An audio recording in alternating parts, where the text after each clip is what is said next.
Hello दोस्तों, welcome to ICM channel. आज हमसे यहाँ पे डिस्कस करने वाले हैं दो स्टॉक के बारे में। पहला है आपका इन्फोसिस और दूसरा है आपका जोमेटो। अब देखो यार, आज के दिन तो ऑलमोस्ट जो है आपको आरबीएनएल में आईआरएफसी में 20% का सर्किट लगते हुए दिखाई दिया है और आपका जोमेटो में भी आज 8% का गेन है। तो क्यों गेन है वो तो हम सब जानेंगे ही, लेकिन खास तौर से हमसे बात करने वाले इन्फोसिस के बारे में, क्योंकि अब यहाँ पे कुछ बड़ा हो सकता है। अब मैं ऐसा यहाँ पे क्यों बोल रहा हूँ वो भी हम लोग यहाँ पे जान लेंगे, तो अंत तक देखोगे तो ही सारा कुछ आप लोगों को समझ में आएगा। तो चलिए फिर हमसे स्टार्ट करते हैं और पहले डिस्कस करते हैं इन्फोसिस के बारे में। देखो आज भी यहाँ पे एक फ्लैट क्लोजिंग ही देखने को मिल रहा है, कुछ खास यहाँ पे आपको रैली नहीं हो रहा है। कभी स्टॉक यहाँ पे जाता है 10 पॉइंट ऊपर तो फिर से यहाँ पे आपको नेगेटिव देखने को मिल रहा है, यानी कि एक साइड वेज चलते हुए दिखाई दे रहा है। अब ये साइड वेज क्या होता है? देखो साइड वेज का मतलब ये है कि ऊपर आपका हो गया रेजिस्टेंस तो नीचे आपका सपोर्ट है, ठीक है, यानी कि छत है तो नीचे आपका सरफेस यानी कि जमीन है। ये स्टॉक क्या क्या यहाँ पे कर रहा है कि बार बार जो है अपने सपोर्ट की तरफ ही बढ़ते दिखाई दे रहा है, यानी कि ऐसे चल रहा है, छत पे कभी जा रहा है तो कभी फिर आपको जमीन पे आ रहा है। तो इस तरह का यहाँ पे आपको चार्ट बनते हुए दिखाई दे रहा है। इसका मतलब ये है कि यहाँ से कुछ बड़ा होगा, यानी नहीं तो एक बाउंस बैक करते हुए दिखाई देगा ऊपर साइड के लेवल पे, और नहीं तो यहाँ से नीचे भी आपको जा सकता है। ये दोनों चीज़ यहाँ पे पॉसिबिलिटी है और ये आप लोगों को समझना। जो लोग जो है ट्रेडिंग करते हैं, ठीक है, जो डेली बेसिस पे आपको बैंक निफ्टी हो या फिर आपका जो निफ्टी 50 हो या फिर आप यहाँ पे पर्टिकुलर स्टॉक में कुछ भी आप जो ट्रेडिंग कर रहे हो, तो उन्हें ये चीज़ मालूम है कि साइड वेज में यहाँ पे क्या होता है, यानी कि एक बड़ा मूव का यहाँ पे तैयारी हो रहा है ऊपर से या नहीं तो नीचे से। तो हम लोग यहाँ पे इन्फोसिस पे अभी फिलहाल क्या करना चाहिए, क्या यहाँ पे बाई करना सही रहेगा या नहीं रहेगा वो तो हम सब जानेंगे ही, लेकिन कुछ एक्सपर्ट यहाँ पे देख लो कि एक्सपर्ट का यहाँ पे क्या बयान है, क्या सपोर्ट देखने को मिलता है उनके हिसाब से, और कुछ कंपनी का हम लोग यहाँ पे फंडामेंटल भी देख लेंगे। तो यहाँ पे आप देख रहे हो कि कंपनी का जो है आपका आरएसआई ऑलमोस्ट जो है 23.34 तक आपको आ चुका है, यानी कितना यहाँ पे अच्छे लेवल पे यहाँ पे स्टॉक फिलहाल आपको मिलते हुए दिखाई दे रहा है। क्योंकि जानते हो कि यदि आपका जो 30 से नीचे है यानी कि इसका जो ओवरसोल्ड जोन में है, ठीक है, और यदि 70 के ऊपर है यानी कि ओवरबाउट है, तो यदि जितना कम होगा ना उतना ही हम लोग के लिए अच्छा है। यानी कि लोग यहाँ पे फिलहाल इंटरेस्टेड नहीं है, प्लस आपको प्राइस भी कम देखने को मिल रहा है, तो हम लोग यहाँ पे जरूर से लॉन्ग टर्म के लिए बाई करना चाहिए। बहुत से लोग बोलते हैं कि इन्फोसिस एक अच्छा शेयर नहीं है, ऐसा बिल्कुल नहीं है। इन्फोसिस एक बेहतरीन शेयर है और मैंने इसके बारे में बहुत सारा वीडियो में आपको फंडामेंटल दिखाया हुआ है, लेकिन यहाँ पे जो आपका क्या सपोर्ट है वो पहले कुछ यहाँ पे जान लो, जिससे हम लोग यहाँ पे सही से समझ में आए कि हाँ यहाँ आपको किस प्राइस में यहाँ पे बाहर निकलना चाहिए। तो देखो यहाँ पे आपका जो क्या देखने को मिलता है, 1200 का एक अच्छा सपोर्ट है, लेकिन मेरे हिसाब से ये सपोर्ट जो है 1200 का नहीं होना चाहिए, यहाँ पे होना चाहिए 1180 का, क्योंकि 1180 का जो मैंने देखा है वो एक स्ट्रॉन्ग सपोर्ट है और इस सपोर्ट को आपको जरूर ध्यान देना है। स्टॉक यहाँ पे डाउन गया है लेकिन फिलहाल अभी इसके ऊपर ही आपको देखने को मिल रहा है, तो जितना सपोर्ट के ऊपर होगा उतना ही हम लोगों के लिए अच्छा होगा ऊपर बाउंस बैक होने का। फिलहाल आप जानते हो कि देखो जो एसीएल टेक का भी यहाँ पे जो नंबर वो सही देखने को मिला है, थोड़ा यहाँ पे 19-20 हर जगह है, लेकिन जो आपका इन्फोसिस में हम लोग को यहाँ पे ज़्यादा ही अनुमान था इससे, जिसके कारण जो है स्टॉक में ज़्यादा गिरावट देखने को मिला है, क्योंकि क्वार्टर में नंबर उतना खास देखने को नहीं मिला है। लेकिन ये बस एक शॉर्ट टर्म के लिए है, क्योंकि ईयर ऑन ईयर पे सेल्स अच्छा बढ़ रहा है, प्रॉफिट लगातार गेन हो रहा है, तो ज़्यादा आपको यहाँ पे टेंस नहीं होना है। एक अच्छे शेयर को आपको जितने कम दाम में आपको मिले उतना ही आपको बाई करना चाहिए, क्योंकि यदि उसका देखोगे पी तो यहाँ पे 21 का पी जो है देखने को मिल रहा है स्टॉक में, तो एक गुड वैल्यूएशन पे भी स्टॉक मिलते हुए दिखाई दे रहा है। जैसे आप यहाँ पे देख रहे हो कि जो आरओसी है वो यहाँ पे 40% है, यानी कि कंपनी का 100 रुपया जो है एक साल बाद हो जाता है 40%, यानी कि 140 रुपया, जो एक बेहतरीन नंबर है, क्योंकि मैंने बताया कि कम से कम किसी भी कंपनी का 12% के ऊपर होना ही चाहिए, आरओसी हो या फिर आपका आरओई, और दोनों ही यहाँ पे सही देखने को मिलता है। देखो आरओसी जो है डायरेक्ट ही आपका कनेक्ट है डेप्ट से, ठीक है, बोरोइंग से। देखो अब शेयर कैपिटल प्लस आपको रिजर्व प्लस आपका बोरोइंग यानी कि डेप्ट, आपको ये तीनों चीज़ को जो जोड़ करके ये पैरामीटर आपको बताता है। तो जिससे यहाँ पे मान लो आपको जो देखने नहीं आता है कि आपको क्या बोरोइंग के यहाँ पे कितना नंबर होना चाहिए, क्या यहाँ पे घट रहा है या फिर बढ़ रहा है, तो डायरेक्ट यहाँ पे आप आरओसी जो है चेक कर लो।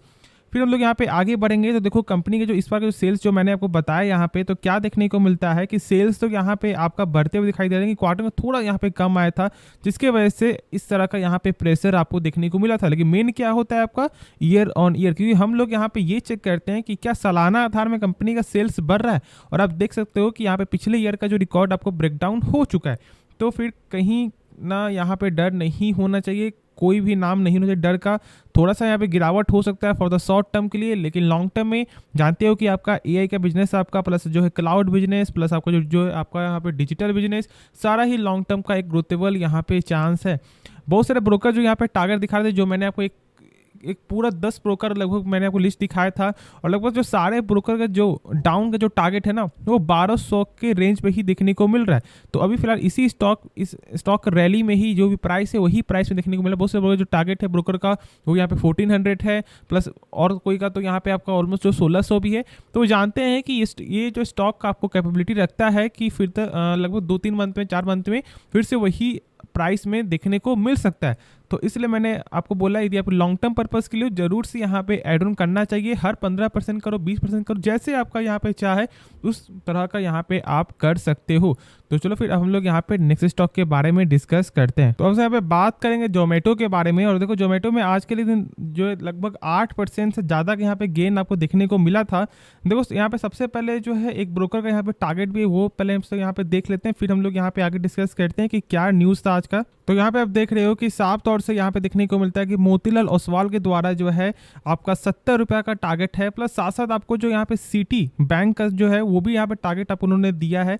तो उनका जो टारगेट है वो देखने को मिलता है 76 का। तो लगभग एक जो अप्रॉक्सीमेट यहाँ पे से जो 20 से 25% का ही टारगेट जो है देखने को मिल रहा है। और एक तो बड़ा जो टारगेट है जो आपको जेपी मॉर्गन ने जो दिया था, मैंने आपके साथ जो शेयर किया था, साथ साथ आपको जो जेफरीज का भी जो टारगेट है ऑलमोस्ट 100 का, 150 का, 185 का, तो ये सब टारगेट आपको देखने को मिल रहा है। देखो जोमेटो कोई खराब स्टॉक नहीं है, मैंने बताया हुआ है कि लॉन्ग टर्म में ये बहुत ज़्यादा आगे ग्रो कर सकता है, क्योंकि इनका जो बिजनेस है ना ये लॉन्ग टर्म का कैपेबिलिटी के हिसाब से ही है। लेकिन समझना ये है कि क्या हम लोगों को यहाँ पे शॉर्ट टर्म पर्पस के लिए क्या बाई करना सही रहेगा, और क्या हम लोग यहाँ पे आपको लॉन्ग टर्म के लिए क्या अभी बाई कर लें, तो वो हमसे पहले जान लेते हैं। तो समझो, देखो यदि शॉर्ट टर्म पर्पस है तो यहाँ पे आप रिस्क ले सकते हो, लेकिन आपको स्टॉप लॉस जरूर यहाँ पे मेंटेन करना होगा। लेकिन यदि आप एक लॉन्ग टर्म पर्पस है तो मैं यहाँ पे आपको वेट करने का सलाह दूंगा, क्योंकि देखो कंपनी का बिजनेस यहाँ पे जबरदस्त है, कोई इसमें शक नहीं है। लेकिन फिलहाल कंपनी का जो फंडामेंटल वो तो यहाँ पे कमजोर देखने को मिल रहा है ना। और बहुत से लोग क्या करते हैं कि यदि आपको लॉन्ग टर्म व्यू से लोग ज़्यादा पैसा लगाते हैं, शॉर्ट टर्म में क्या होता है कि वो ज़्यादा पैसा लगा भी रहे हैं तो वो यहाँ पे स्टॉप लॉस को यहाँ पे क्रिएट करते हैं। लेकिन लॉन्ग टर्म में ऐसा बहुत सारे लोग जो नहीं करते हैं, वो डायरेक्ट ही बाई करके उसे छोड़ देते हैं। तो इसलिए मैं यही बोलूँगा रिस्क अभी मत लो, जब इसका फंडामेंटल जब आपको सही हो जाएगा तो फिर आप यहाँ पे बाई करना, जितने क्वांटिटी बाई करो, जितने प्राइस से बाई करो, फिर कोई दिक्कत नहीं होगा। लेकिन अभी फिलहाल वेट करना चाहिए। अब जो मैंने बताया कि आपको बिजनेस यहाँ पे कंपनी पूरा जो दमखम रखता है लॉन्ग टर्म में आगे जाने के लिए। अब ऐसा क्यों बोल रहा हूँ, देखो अभी भी बहुत सारे लोग जो है ना, यदि मान लो आपके घर में पार्टी है, फंक्शन है, कुछ भी है, तो आप ज़्यादातर क्या करोगे कि बाहर जाकर ही पार्टी यहाँ पे मनाओगे। लेकिन अब आने से ऐसा आ सकता है कि लोग बाहर ना जाकर घर पे ही बैठे बैठे पार्टी वो बना सकते हैं। देखो अब ऐसे भी यहाँ पे अभी बहुत से लोग यहाँ पे पार्टी अभी आपको मनाते हैं घर पे, लेकिन लॉन्ग टर्म में जो है यानी आने समय में ज़्यादा ही ये जो नंबर है वो बढ़ सकता है। प्लस साथ साथ जो जोमेटो का अभी भी जो है बहुत सारे गाँव में यहाँ पे नहीं देखने को मिलता है सर्विस, तो इनका जो चैन है वो भी और बड़ा होते हुए दिखाई देगा। तो लॉन्ग टर्म में इसका बहुत ज़्यादा जो है ग्रोथेबल चांस है। तो मैं यही बोलूँगा कि ज़्यादा यहाँ पे आप टेंस मत हो, आराम से यदि आपने बाई किया हुआ है, यदि आपने हाई प्राइस से बाई करके बैठे हो तो अभी यहाँ पे होल्ड करके चलो, लेकिन फ्रेश एंट्री अभी आप मत लेना, वही सबसे अच्छा यहाँ पे डिसीजन होगा। बाकी आगे आपकी मर्जी है, खुद से एक बार इसके बारे में सोचना समझना, उसके बाद ही कोई डिसीजन लेना। तो होप ये वीडियो पसंद आया होगा। अब देखो यहाँ पे जो मैंने बताया आपको कि ये क्या डील हुआ है, देखो डील यहाँ पे ऐसा है, ब्लॉक डील है, ठीक है। आज के दिन यहाँ पे लगभग आपको जो 59 रुपया पर शेयर के हिसाब से ऑलमोस्ट 1.5 करोड़ शेयर का यहाँ पे लेन देन आपका होते हुए दिखाई दिया है, जिसका वैल्यू होता है 88 करोड़, ठीक है। और यही आंकड़ा यहाँ पे ये एक रिपोर्ट के अनुसार है, और ये कोई सच है या फिर नहीं ये तो कोई नहीं जानता, लेकिन इसी के कारण जो है गेन आपको देखने को मिला है। तो यही एक बेसिक न्यूज़ था जिसके वजह से 8% का यहाँ पे गेन हुआ है।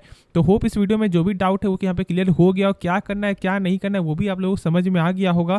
तो इस वीडियो को लाइक करना और इस चैनल को सब्सक्राइब करना। तो मिलते हैं नेक्स्ट वीडियो में, तो तब तक के लिए धन्यवाद।